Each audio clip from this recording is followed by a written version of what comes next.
Hello, hello. Here today again with the bestie, Monica. It's been a minute. We decided we should probably take some time and leave some thoughts to the fans who have actually made mention they've missed our conversations. They have. I've been getting a lot of messages saying, like, when are you going to be on Sarah's show again? They say it just like that, too. Just like that, yeah. So, we're here just giving the people what they want kind of thing. And because that's what we do. Giving the people this is us. So we decided to pull one of the many topics out of the hat that we have today, and that is, what are we talking about? What do you wish you would have learned earlier in life? Yeah. What lessons do you wish you would have learned earlier in life? Yeah. And wow, is there a whole bunch of stuff? Yeah, you came up with a lot. Right out the gate, you forgot yours. So yeah. that's so lesson number 1. Don't trust your memory for stuff. Write it down. Write it down always. Doesn't matter. Write it down. So starting today, so like 10, 20 years from now, you'll have wished you learned that, but really you learned it in your 40s, I suppose. Right. But that'll be earlier in life later. Mm-hmm. Yeah. Yeah. Earlier and later. That's, anyways. Yeah. So we are talking today about what lessons do you wish you would have learned earlier in life? Mm-hmm. And maybe we'll get into a little bit like what that would mean for our current situations if we had learned things earlier. Yes. But that's not to say we don't learn from mistakes or that our mistakes don't make us who we are, of course. So I don't know if I would take anything back really, but you don't have to do everything the hard way all the time. Right. Because the hard way sucks. But no, I definitely agree with that. Like I have that thought process of the whole butterfly effect thing to where, if you changed one thing about the past, then your life right now would not be any different, or your life right now would be substantially different. Mm-hmm. And would you be okay with that? Could it be for the better? Could it be for the worse? Mm-hmm. Would you still have the same things or the same people in your life? Would I have met you if I made a left turn instead of a right turn? All those things. And I mean, I guess if we made those choices back then, we wouldn't know what we were missing. Mm-hmm. But right now I know what I was missing. I wouldn't want to change anything knowing that this is where I'm at right now. Yeah, that's true. It's hard to know that when you're in the thick of the shit though, Yeah. Right. You're always wishing it was different than what it was. And you can't see those lessons until you're far removed from it. But that's just all part of the process, And if you can be in that shit moment and tell yourself that, remind yourself that this is actually part of what I'm supposed to go through to get to where I'm supposed to be, instead of wishing it all away. I feel like even that's something I wish I would have learned earlier in life. Embracing the suck, because there's absolutely a purpose for that. And I feel like in my younger years, for sure, I just couldn't see that. It was just this miserable place that I was in. Poor me. Yeah, woe is me. And, not being able to see any kind of good in the bad or light in the dark. But knowing what I know now, I am okay with being in the dark because I know there's a purpose for it. Right. Those things are happening for you, not to you. Correct. And another phrase that I like is nothing beautiful doesn't grow from shit. That's true. Yeah. Every seed starts in the dark. Absolutely. So we need a little bit of fertilizer sometimes to make things bloom a little bit better, a little bit brighter. And then you can appreciate the good stuff a little bit more too. I know that sounds kind of cliche, like, oh, you won't appreciate the good stuff if there's not the bad stuff. But I think there is something to that. When you have rode it in the struggle bus, you do appreciate the good stuff a whole heck of a lot more. You do. And I just think it depends on where you're at in your life or your situation, whether or not that phrase sounds cliche to you, or if it is actually something that is like an aha moment, because timing is so important on how you receive things. Oh yeah. Yeah, absolutely. Learning, like for me, learning about my biological father when I did at 39 years old, that was a huge shock, but I accepted it really well. I had some things that had happened in life to unknowingly prepare me for that moment. If I had learned about that even just like 5 years sooner, I wouldn't have been okay with receiving that news. I wouldn't have been okay having that type of upset in my life. I would have saw it as a negative rather than a positive, and I would have been like, oh, just another piece of crap that, you know, I have to eat. That's awesome. How fantastic. But instead, it turned out to be something pretty freaking cool. Yeah. Yeah, that's true. The way that our hearts and minds receive information is so important to where we are in our lives. But had you received that information about your dad 10 years ago, There's no way. 20 years ago, No way. it would have been so different. Yeah. Yeah. It would not have gone over as well as it did. Yeah. Speaking of like finding people, what comes to mind when we talk about that is for anybody that listens here with any regularity at all, may know that I have siblings that I have acquired later in life, and that's been very recent within the last couple years. You found out about your stuff before I found out about my stuff. Yeah. Yeah. So I learned of a sister in 2019 and a brother in 2020. And that's connection and relationship continues to be nurtured all the time, which I love. My heart is, gets fuller all the time every time that happens and those connections take place. But we have had conversations about what if this would have been 10, 20 years ago? Like, I feel like it would have been entirely different. I may not have felt as arms wide open type of welcoming, with just different daddy issues I had of my own at the time, because these siblings are of my father. And I feel like that's something that may not have been as well received, just, based on where I was with my own mental or emotional state in life at the time, and not being mature enough to know that this is wonderful and these people are a part of me and I want nothing more than to embrace and nurture that. I would have had like my guard up and my defenses up. And even your relationship with your dad has changed over the course of this time 100%. Too. So all those things had to happen for you to be ready to accept this massive shift in your life, to gain all these wonderful people.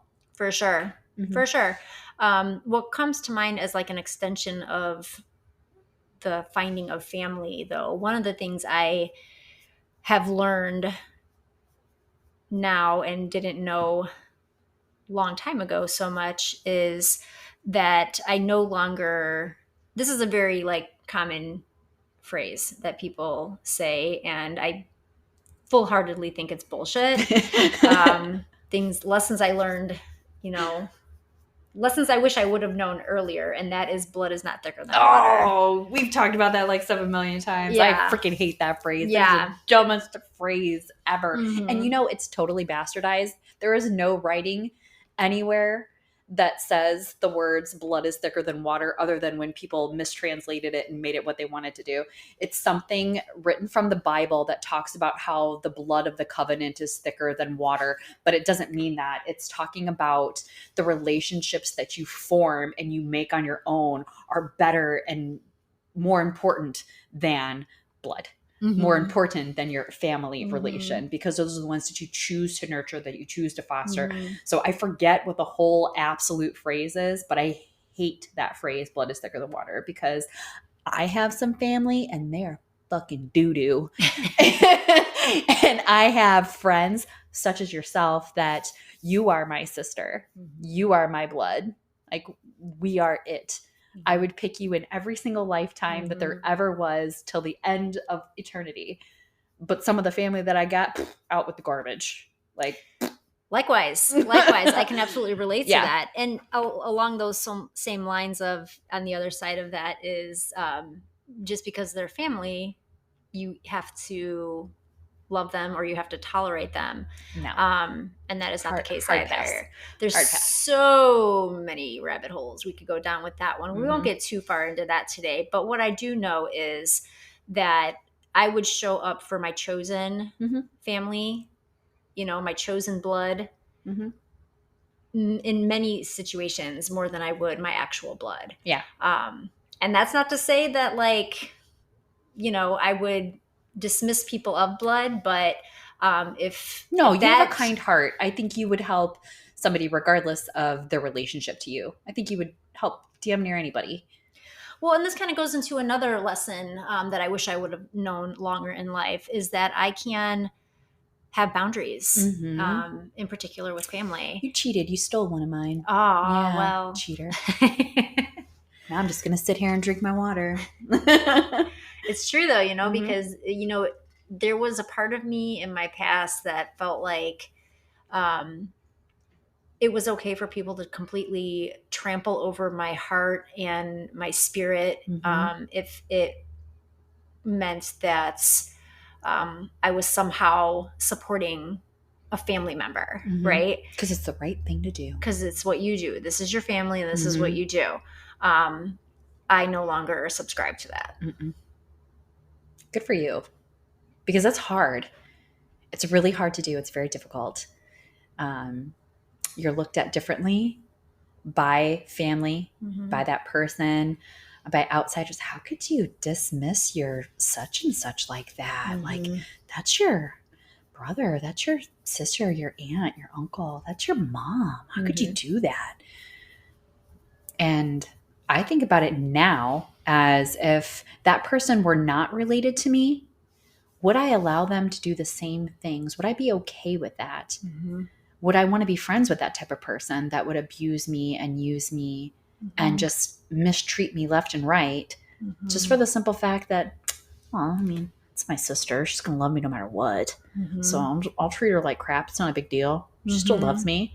No, hard pass. Just because you're my brother does not mean you get a free pass to treat me like crap. Correct. It's not okay. Correct. I've learned that over the years too. And it doesn't mean that there's some switch inside of us that means that we have completely shut our hearts off to those people. But absolutely, in order to protect your own peace and your own wellness and health, you have to uphold your boundaries. And Absolutely. by boundaries, I just mean, what are you unwilling to tolerate, right? What are you not willing to indefinitely sustain in the relationship? Don't make exceptions for things that you aren't willing to tolerate on a very regular basis. Yeah. Because that is just treating somebody how to treat you poorly. Yeah. And I think for a lot of people, like for me, it was really hard to understand really what a boundary was because I had never had any. So what does that mean? How does that feel? And I based it off how I felt because I've been working on trusting my gut more. That's one of the other lessons that I learned is, man, I wish I would have listened to that gut a long time ago. So if somebody says, hey, can I borrow your car? I need, my car's not working. I need to borrow your car. If you don't instinctively be like, yeah, of course, absolutely. Because you trust that person with your car, you know, something that you rely on transportation and getting you back and forth through your life, your children's lives, things like that. If you're not, oh gosh, absolutely, Sarah, here, borrow my car. Yeah, go do what you need. Run it around. I don't care. If that isn't your immediate reaction, you need to make sure that that now is a boundary to where you're like, oh man, you totaled your car. You have a horrible driving record. You're reckless. You're high half the time. Are you going to be high when you're driving my car? If you reluctantly are like, yeah, I guess so. You're doing it for that person and you're not doing it for the right reasons and you are overstepping your own boundaries. Like, let that be your lesson. Like, that is your boundary. That should be your boundary. And be like, I'd really love to let you borrow my car, but I'd be more than happy to drive you someplace. I'd be more than happy to take you. Like that would make me feel a little bit better.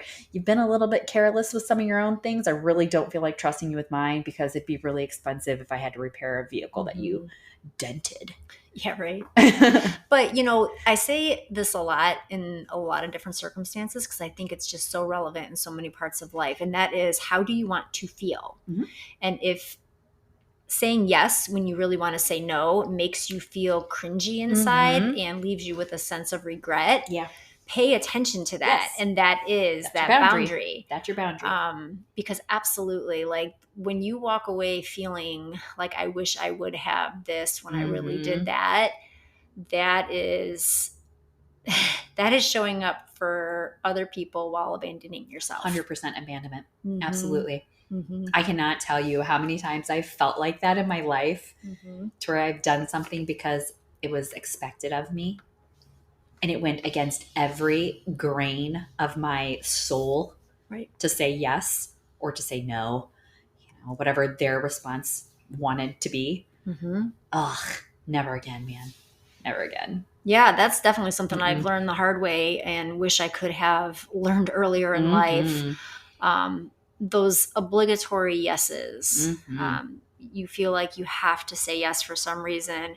And for what reason? Because you're worried somebody's going to be mad at you. You're worried you're going to... that has to be the reason. You're worried about somebody being angry at you, or you're worried about somebody being violent with you. Yeah, or losing a relationship, or maybe there's even something in it for you in terms of they're not going to show up for you in a certain way if you don't show up for them in a certain way. Like a good old tit for tat. Well, doing something for the purpose of doing something good without expecting anything back, as if it's a transaction. Yeah. But other people can certainly make you feel like it is. Like you owe them something every time you extend a hand of help or whatever. And that sucks. But, if you feel like you're in a position of owing somebody something, that can also make you say yes when you want to say no. Right. I also don't want to show up to an environment that feels obligatory, Oh, absolutely. Yeah. Yeah, I know what you're talking about. But I don't think our listeners know what you're talking about. So you might have to expand. Well, I can read your mind. Right. But as my soul they cannot. Sister. Yeah. I mean, I think that everybody does have those situations in life, though, whether, a million and one examples of that, of like going somewhere when you really just don't want to. Right. And learning earlier in life that your no is absolutely valid. And no is a complete sentence at that. Like you don't have to explain it. You don't have to say anything like no because you've been reckless with your car and no because you're high all the time. It's just like no, but period. Yeah, no, period, pause, right? But maybe I can give you a ride. Kind of thing, like you don't have to over explain yourself. I used to believe that I had to somehow justify my no when I was brave enough to even say no. Right. It's like a stepping transition. Yeah. There was this like, well, why kind of thing. And even like in regards to protecting my own time, you get invited to like an event or a party or something. 0 parts of you want to go. Right. And you're brave enough to actually not go, right? Yeah. But damn it, no, I can't. I'm so sorry. I have this and I have no sitter and I have to work. And really, you're just like, that was the time I wanted to go home and sit on the couch and read my book and have my cup of tea. And that is equally important totally time. Fine. We've made that agreement with each other. Yeah. To where, you know what? Yeah, we love seeing each other. And it doesn't happen extremely often. So on the moments that we have our time to spend together, but then the other person's like, dude, I'm so fucking tired. Yeah. Can we reschedule? Yes. I'm not sitting there like, God, we only ever get like 1 day a month to hang out. Dirtbag, she must not like me. Right. I'm going to make you feel bad for not obligatorily hanging out with me. Sure. No. But you and I are able to communicate in a way. Like adults, you mean? Like adults. Yeah. We're able to have an adult friendship and not be petty. Right. And that's a big difference in just understanding that the company you keep is incredibly important for your well-being, for sure, your mental well-being. And in the past, and that's kind of another lesson that I've learned. I guess there's so many lessons. This could spiral on forever. Seriously. Seriously. I mean, I really used to feel in my younger years that like I needed to be connected to a lot of people for various types of people at that. And now it's like I can literally count on one hand the people that I want to actually be connected with, like the tried and trues, for sure. Those that don't, not to say that you don't like the other people, but it's like the difference of, in my mind, it's like the difference between a friend with a big F or a friend with a little f. Sure, exactly. And not even acquaintances, I'm talking friends. Yeah, right. Yeah, because that's a whole nother thing. I mean, but like really understanding that it's okay to have a very small tribe and a very small circle, and in doing that you're giving the best parts of yourself to the people that matter to you most. Absolutely. Agreed. Versus trying to distribute yourself more broadly. And again, it doesn't mean you can't show up at different points in life and have meaningful conversations with people. Yeah. And give pieces of yourself and receive gifts of other people's self, and that it's not wonderful. But when you're talking about like, who am I going to call when I truly need help? And who is going to show up for me? Who is that person that you think of, like, I'm in a situation, who do I call? Who's that first person that comes to your mind? Right. Yeah. Who am I going to call? Who do I need to show up for me? And who am I going to be able to confide in? Who am I going to be able to trust? Who doesn't suck my energy when I'm with them? The vampire energy. Yes. I mean, there's so many things like that only apply to a very small group of people. And it's funny because my handful of people, like, we're not like a group that shows up and hangs out, right? I know, like, right? We're all separate. Like, you all are separate in my world for some reason. No, it's totally the same. We had that conversation before too. Like, you just met my best friend. That you hate it when I call him my best friend. But you just met you just met Derek, and it's like, we don't, it's separate. You guys are all together in my world, but there's like little separate pieces of it. They don't. Yeah. It's not that they don't mix well. It's just that I think I'm selfish, and I like my Sarah time. I like my Sarah time to be with Sarah. I don't want to share it with other people. I hate it when we have to share it with our kids because they interrupt us every 5 seconds. And you want your other best friend time to be with your other best friend. Which is fine. I'm over it. I know where I stand. It's fine. Hey, it's fine. It's fine. We're fine. Everything's fine. Everything's fine. I'm fine, and neither are you. Derek, watch out. She's gonna knife you later. Anyways, I've also learned to not, lessons I wish I learned earlier in life are to not be petty and know that my place in somebody's life isn't diminished just because somebody else has a place in that life. Absolutely. Too. And I may joke about Derek. Oh my gosh, I know, right? But really and truly, like, that is just straight joking. And I'm sure Derek knows that too. Are you listening, Derek? He better. Do you hear me? Yeah, if he's not, he's moving out of the best friend title lane. Backseat. I wouldn't be sad. Whatever. Moving on. Tell me something else that you wish you would have learned earlier in life. I wish that I would have learned to trust my gut more often.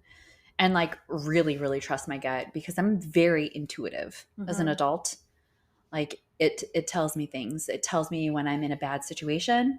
It tells me when I'm in the presence of somebody that's not good people. I really wish I would have leaned into that a whole lot more as a kid, because I think I would have avoided the majority of interactions that I had.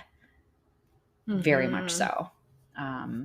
Again, with certain people, family, friend, doesn't matter, just certain situations, I could have avoided a lot of heartache and hardships with just trusting my gut. Well, I think that's what you said right here, the word trust. And I think there's times in our lives when we don't fully trust ourselves to make decisions. And it's always fear-based, right? Like we're not trusting ourselves because we are afraid of some outcome of the decision that we want to make. Even if we know it's the right decision, we're scared of that. Like this false sense of security is going to go away if I make this decision to leave, or my what I feel like is a stable stream of income is going to stop if I make this decision that I know it's right. I know it's going to progress me in the right direction in life, and it's going to be even more abundant after that. But currently I'm stuck in that fear of the now, of not trusting myself to be able to be financially secure and capable. So I stop myself from making the decision, even though I know it's the right one for my professional, personal, financial progression, right? All the things. And then I think some of it has to do also with not just my fear, but the judgment from others. Oh yeah, that's a big one. Like, yes, that leads me into the next one, is not giving a shit what anybody else thinks. Like, I really, really wish somebody would have like grabbed little me and was like, hey, sister, let me tell you something. Don't worry about anybody else but yourself.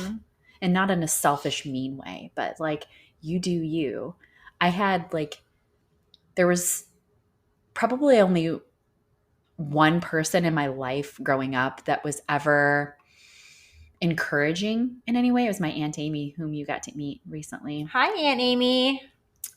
She's probably, I mean, really one of the only people as a young child, especially, that didn't poo-poo anything that I was going to do. Maybe didn't like outwardly say like, oh, you can do this, I'm so proud of you. But she always showed me love and encouragement. And if I had a weird idea, she wasn't like, well, that's stupid. You know, that is so devastating. Everybody else, my parents, God rest their souls, they were so bad about that. They were so negative and so just, I don't know, like dream crushing. That's the only way I could think about it, thinking about it now. Like, I remember a very specific instance. I love to sing. I sing all the time. I hum. I love singing. I make up songs when I'm yelling at the kids so I don't act like a crazy person, you know? And I sing my anger, and it's hilarious. And the kids do it now too, which is even more hilarious. But, you know, I'll sing all the time. I love music. I have endless hours of music on my playlist. I listen to music when I sleep, when I shower, when I cook, all the time. And I am a decent singer. I think I'm pretty good. When I was a little girl, I always thought it would be really amazing to be an opera singer. And I would practice singing opera. I'm sure it sounded like garbage, a little bit at least. My dad would sit there and tell me that I sounded like garbage. You know, like he would be like, why do you got to change your voice like that?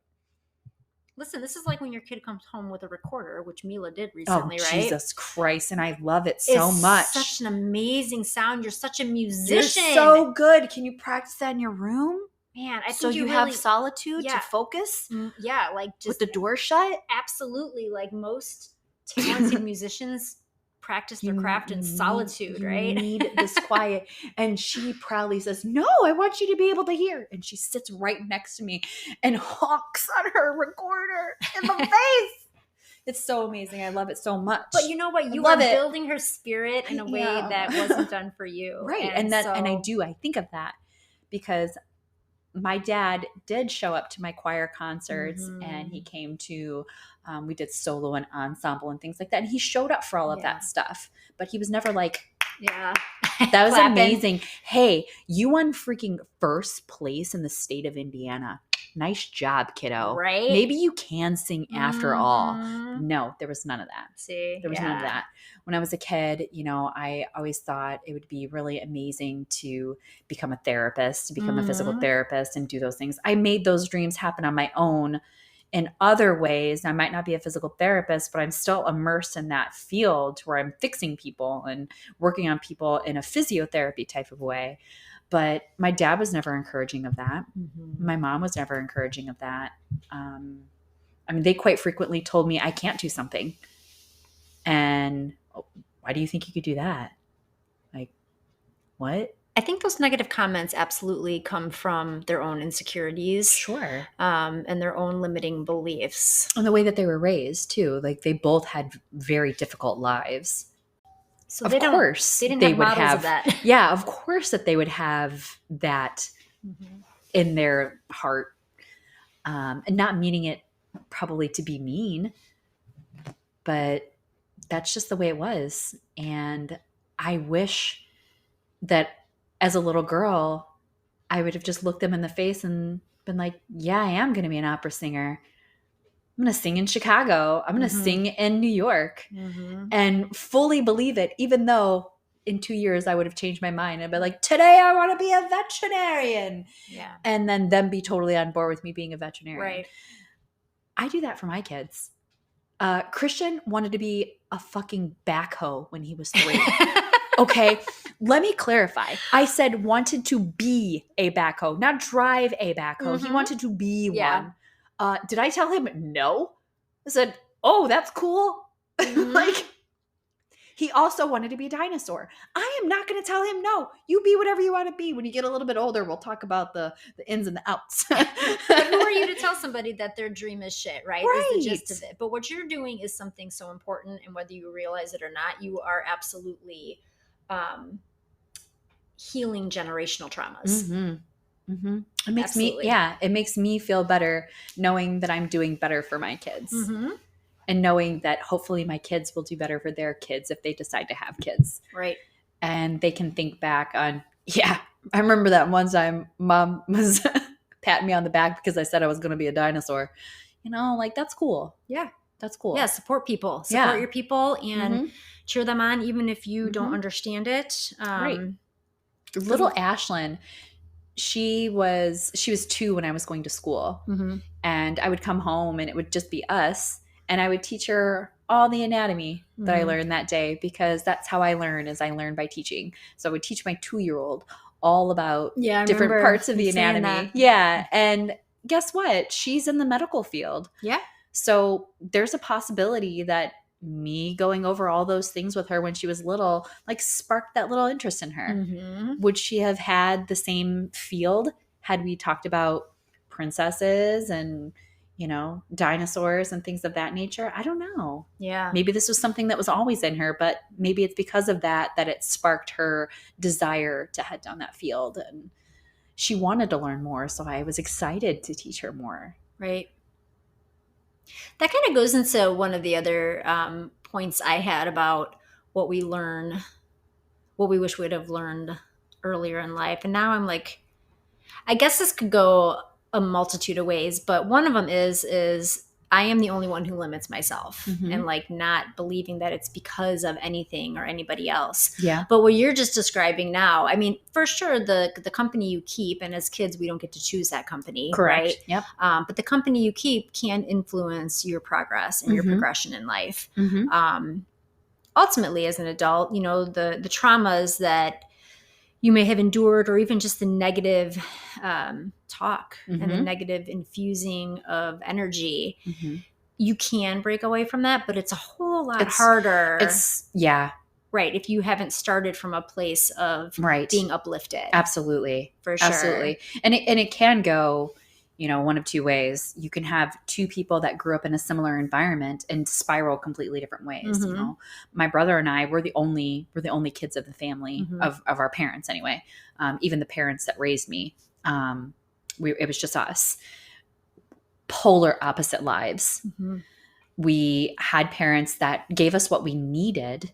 They provided us with shelter and food, clothing and things of that nature. They provided, they provided us with an education, but no hugs and kisses. Gross. Ew. I could probably count on one hand how many times I remember my parents telling me that they loved me, and most of it as an adult. I don't remember that as a child. I didn't have that, here, come snug with me, here, hold my hand. It was more of a nuisance. Affection was a nuisance. And I crave it. I love it. Let's snuggle all day. Like, I would love to just call you and be like, hey, you want to snuggle today? Sure, I'm on my way over. I love that. My brother, he's very different too. He is not overly affectionate. He's made a lot of different choices in life too, again, that completely are polar opposite from the choices that I made. But essentially, we grew up with the same parents. We might not be cut from the same cloth, but we grew up from the same parents. How could we be so different? Gosh, it's so interesting you say that too, because my sister and I are very much as you describe your brother and I. And by my sister, I mean my lifelong sister.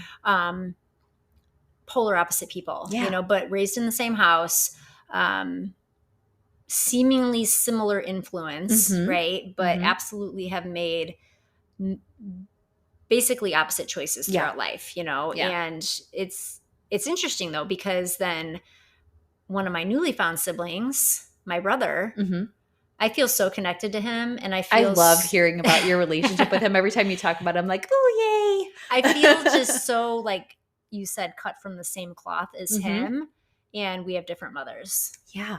And the father influence, I mean, if anything, that was a negative influence. I mean, and I don't want to say negative influence, but he was the most unstable. I'll say that. Okay, that's better. That's better. Yeah. Because it's not like he was a bad person. He just made different choices. But basically, even though I sort of had my dad actually in my life, throughout my entire life, my brother had the influence of an adopted dad and never even knew my dad until like this past summer. Right. So we did not have any mutual influence. So how can you be so similar then? Correct. It's just so if you folks listen with any regularity, Sarah and I have so many parallels in our lives. I think it's one of the things that keeps our bond so strong is that our lives do this really weird mirror thing. And my relationship that I found with my biological father, I never knew him for 39 years. I never even knew that I was adopted. I had no clue. We are so similar. It is ridiculous, down to the way that we look, down to the way that we sit, the things that we like, our dogs had the same name. It's so weird. And it's not like a common name. It wasn't freaking Rover. I had a German Shepherd named Laika. My dad had a German Shepherd named Laika. We had no idea. We're both obsessed with space. Like, how is that possible? We knew nothing of one another, but yet we can have this similar cut from the same cloth kind of life from afar. And the people that raised me, we have very few things in common, very few similarities. My brother and I, again, are polar opposites. We have the twisted sense of humor, and that's about as close as our bond gets. And then the same thing with you. You have your lifelong sister, and you folks are different in so many different ways. But then you have your brother, and you guys can be so similar. It's fascinating. It's fascinating to me. So not to make it too scientific over here, because that's certainly outside of the contents of this conversation today. But what comes to mind when we're talking about people who are somehow connected or intertwined in life, and whether they've met each other or not, like that notion of quantum physics is something that comes to mind, and how if you are connected and intertwined with another human or another being or another energy source, there's always going to be those similarities and ways that you are somehow attached in some way. And it just really comes to mind when we're talking about being cut from the same cloth, and even things like your dogs having the same name and like sitting the same way. It's just interesting. And some people, may just say, well, that's genetics, or that's, just part of your lineage. But I think it's more than that, because most of the things that we're talking about are taught. Yeah. They're not things that are necessarily just part of who you are in your being as a person. Yeah. I don't have light eyes just because my dad has light eyes. Well, just even mannerisms, like mannerisms are often something that is taught, or maybe phrases that you say, or habits that you have kind of thing, that are very unique to an individual.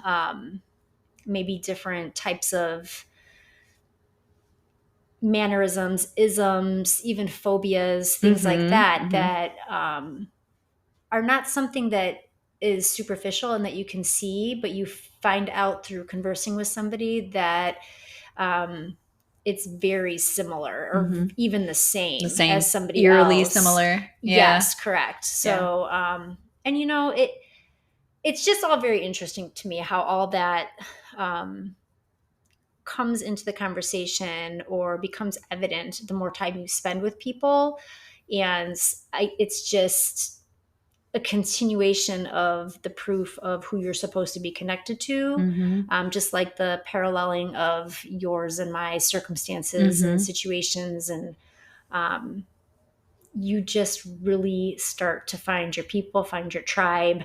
Another thing that I wish I would have learned earlier in life is that those connections don't ever need to be forced. You don't ever have to try to feel that type of pull to somebody. Right. Like, as you especially move through your life, and from my experience, just as you grow older, those connections of who you're supposed to align with or spend time with or share energy with, those are easy interactions. They are never forced, right? They're just the most natural things in the world. Absolutely. And you leave those situations, whether they're in person or not, energized versus feeling drained. Yeah. Like, that's such a difference too. Like, that's also how you know. Yeah. Yeah. I have some friendships that are the draining kind of friendships, friends with a little F. Yeah. And you leave and you're just like, God dang, man, they just complained the whole time. Ugh, now I remember why I didn't want to hang out with them. And sometimes it's not even that. Sometimes it's not even a matter of complaining as it is you're just, sometimes the energy is just very, very different. And that's okay. It doesn't mean you don't like those people or don't want to spend the time with them, but absolutely, you need to build in that recovery afterwards to refill your own cup and rejuvenate yourself. I think some of that too comes from the forced, kind of like how you were talking just a little bit ago, like a forced outing. Like, you don't want to go, you're going because it's an obligation. You don't want to hurt somebody's feelings. Like, just say like a birthday party or something like that. And you're like, ugh, I really don't want to go to this birthday party. I have no interest. I don't really even enjoy hanging out with these people. But I'll go because my kid wants to go. It's fine.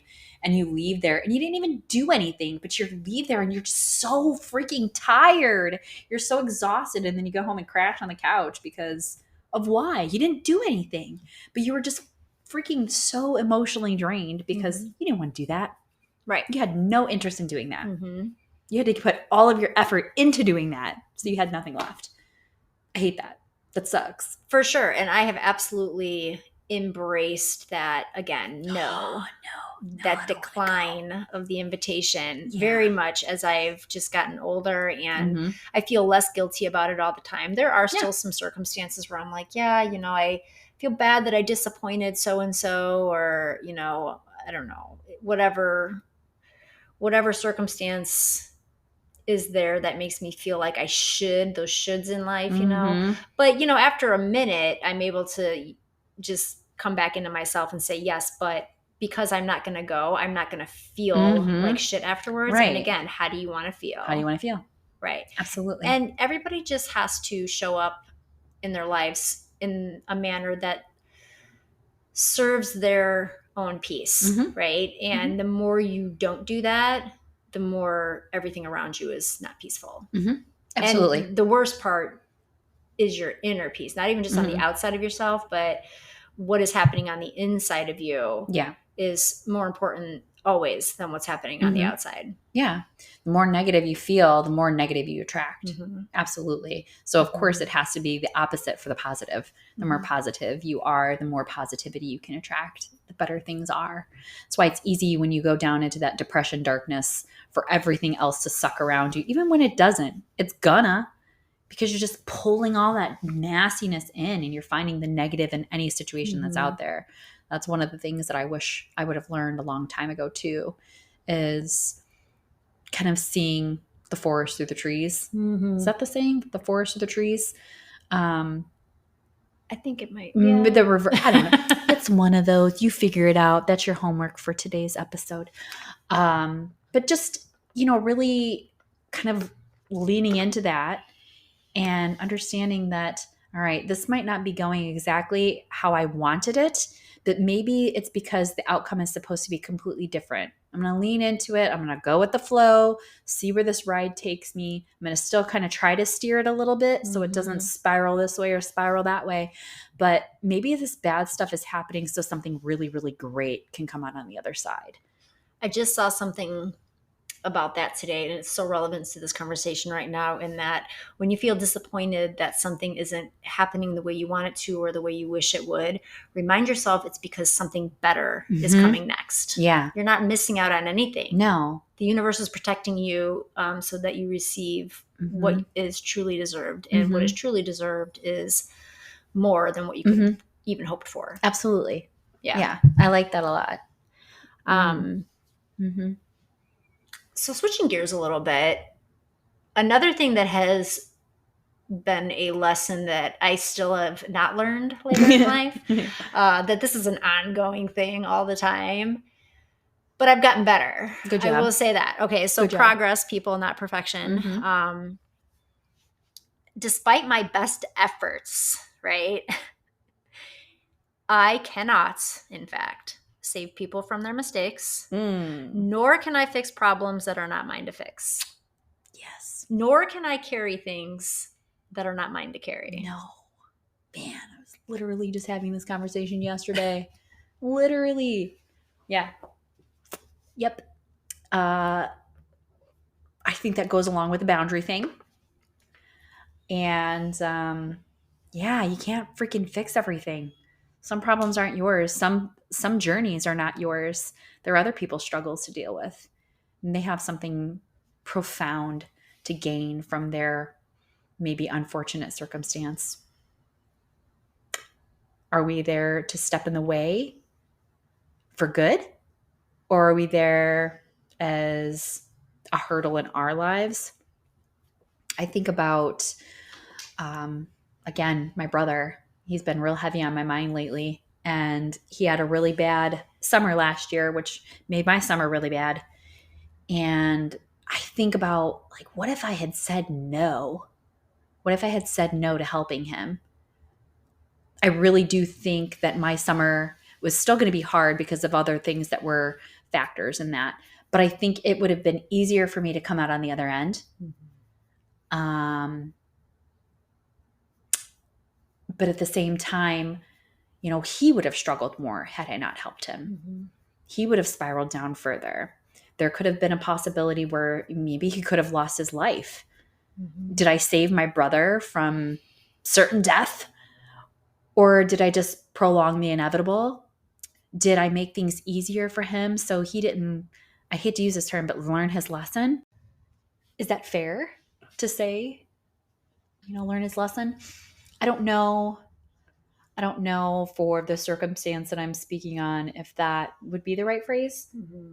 But maybe I prevented him from getting more help, getting better help. If he would have spiraled downward and truly hit freaking rock bottom, like the bottom of the rocks, could he have picked himself up differently? Because he could have been like, I did this.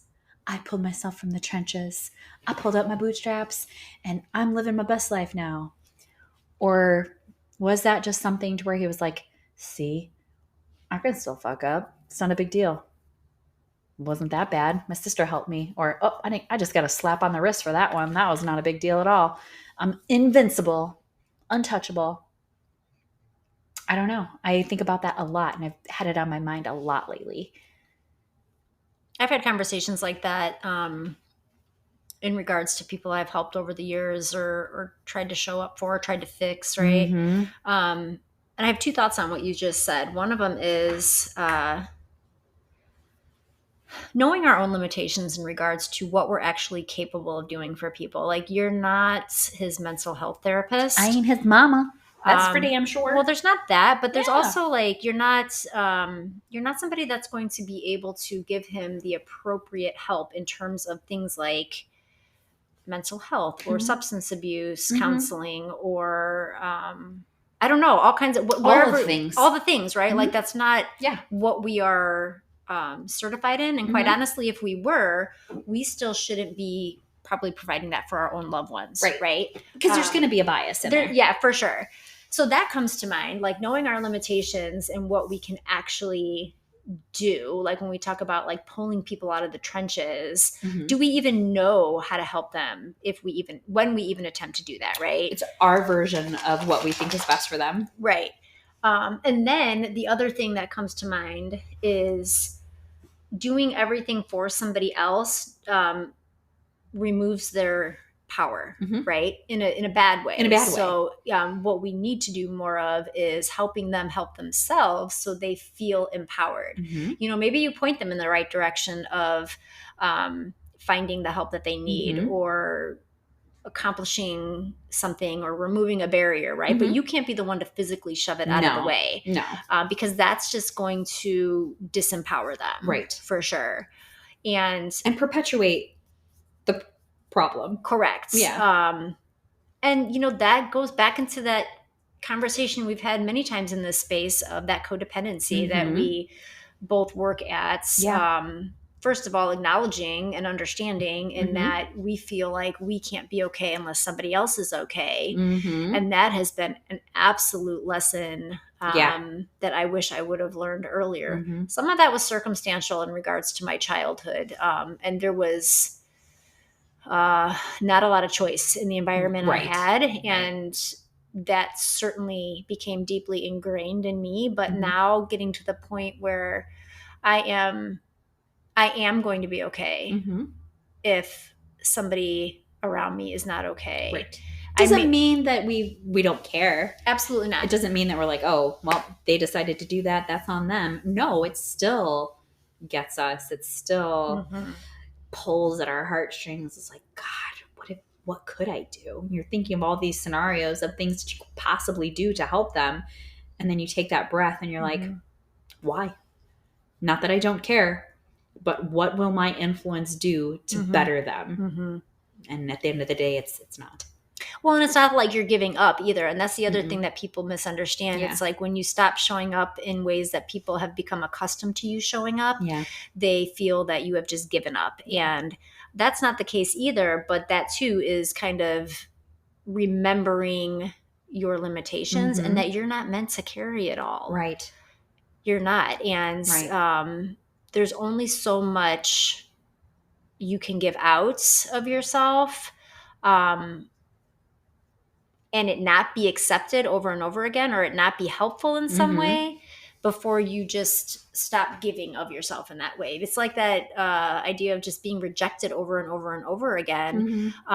Sometimes, you know, I know that there's examples of relentless forward motion in terms of like just the pursuit of forward motion after constant rejection, right? And sometimes people come out on top on that in different circumstances. However, I feel like if you are constantly being told by the universe that this is not the way, you should probably pay attention to that. Yes. I think there should be a distinction between doing the same thing over and over again and expecting a different result.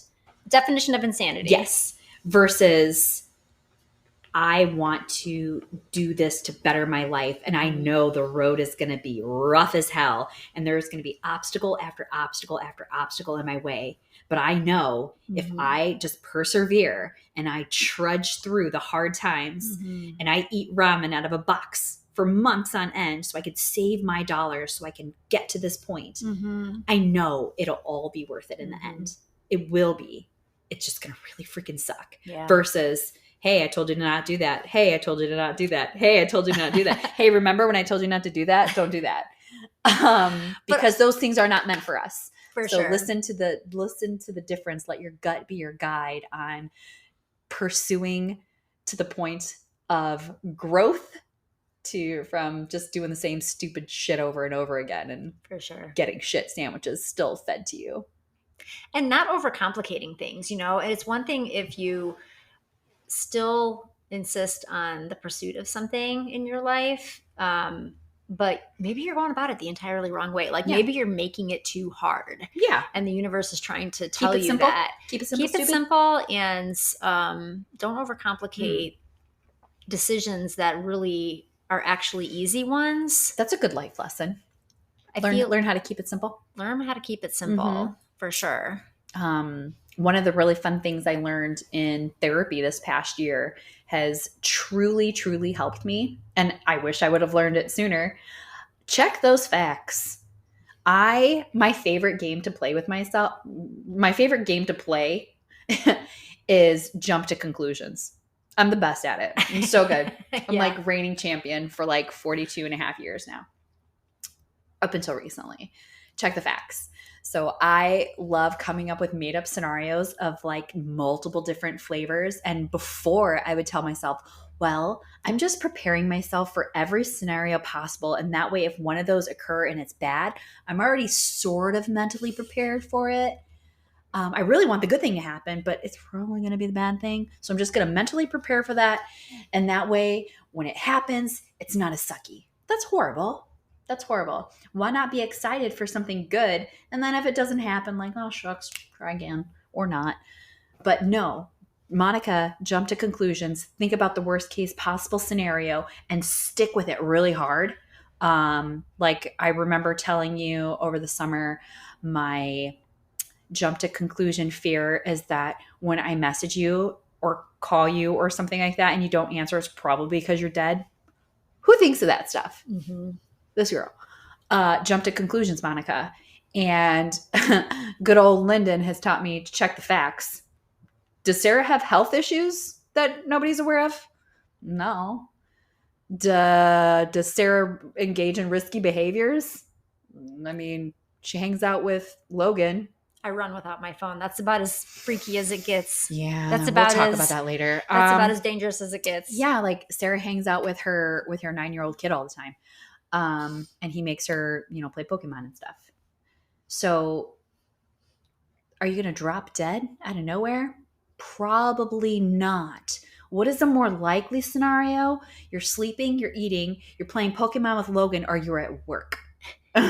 And you'll get back to me shortly. This is my exciting life, people. Yeah, I mean, and she's running. So this is really all she does. But I mean, I don't do really anything else either. I don't run. That's dumb. But the most likely scenario is that you're just engaged in something else and you're not patiently waiting for my phone call or for my text immediately. And it's nothing that's an emergency that requires an immediate response.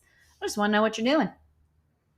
And now I know that if you don't respond, you're doing something else. Well, and you'll text me later. She knows that, and because she also tracks me, people. So there's a little bit of a actual reassurance system there now. True. So I wouldn't qualify myself as a stalker per se, even though you would label me as one. But I do randomly check your location just to see where you're at. That's fair. I mean, I feel like we need people like that in our lives to be watching out for us. And I do the same for you. So it's fine. Like, ooh, what are you doing over there today? How long are you there? What you picking up? As long as you're moving at some point. Mm-hmm. Remember that time I thought you were like dead in the woods at the beach because you weren't moving for like hours and really you were just like lost signal. Yeah. But what, like Sarah would have came to my rescue because she's a creep and she was checking my location. Literally, like, we won't get into all that here, but I was like an hour away from like going out there and investigating. But anyways. My signal came back and I was like, hey, Buttercup, what's up? I think all of this though really comes back to don't allow for all of these made up like problems to suck your joy away in the moment that you're in. Like everything that you are envisioning that is going to happen in the future is just stealing your joy today. Yeah. Yeah. Live in the moment. I mean, don't live in the past. Don't live in the future. Try to enjoy the present because it is a gift. It is a present. It's hard. That was so cheesy though, right? I love it. All right. Well, I think we're gonna end it there. I think we're getting maybe a little bit delirious now, and probably been on this topic for a bit now, but. We really appreciate you. If you've listened thus far, we hope that it has been enjoyable, and we are always up for your suggestions on what you'd like to hear us talk about. Mm-hmm. And your comments about the show. Like, what did you think about today? And what are some things that you wish you learned earlier in life? Like, we'd love to know that too. We want to know about you guys as well. For sure. Mm-hmm. Yeah. So definitely chime in the comments. We are always checking those and responding as needed. So do us a favor, share this episode, rate it, review it. I mean, that is absolutely the best thing that you can do. Subscribe to the podcast. That is the number one best thing that you can do to keep this space sustainable and keep enjoying conversations like this one. Thanks for hanging out with us today for our 3-hour and 73-minute conversation. This one went a little long today. Thanks to our listeners. And we hope that you loved this conversation. We'll see you next time. Bye.